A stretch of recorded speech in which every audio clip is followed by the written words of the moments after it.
Набравшая более 38% голосов на выборах в Национальный совет, парламент Австрии, консервативная народная партия победила во всех федеральных землях, кроме Вены.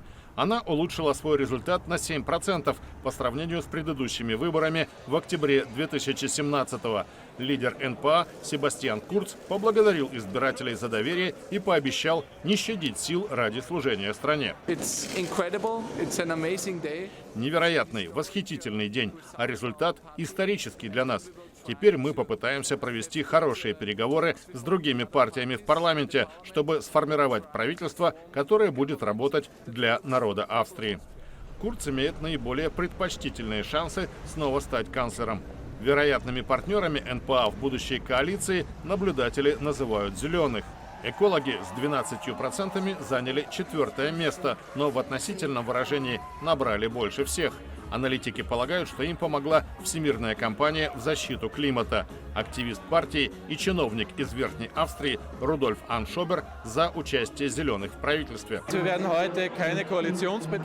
Сегодня мы не выдвигаем никаких условий для присоединения к коалиции, но готовы активно участвовать в дискуссии. Мы вели кампанию за перемены в этой стране, особенно в том, что касается охраны климата и вопросов интеграции. Еще один потенциальный партнер консерваторов – либеральная партия деловых кругов «Неос».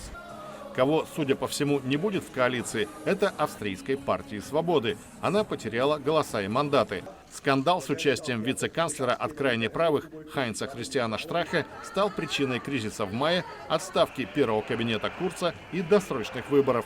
Немецкие издания опубликовали видео, на котором Штрахе обсуждает государственные контракты с некой женщиной, выдававшей себя за племянницу олигарха из России.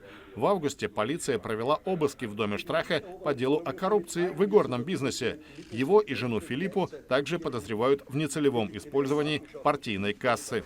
Маловероятен и альянс Народной партии с социал-демократами. Те, хотя и заняли 2-е место, набрав 22%, но показали едва ли не худший результат в своей истории.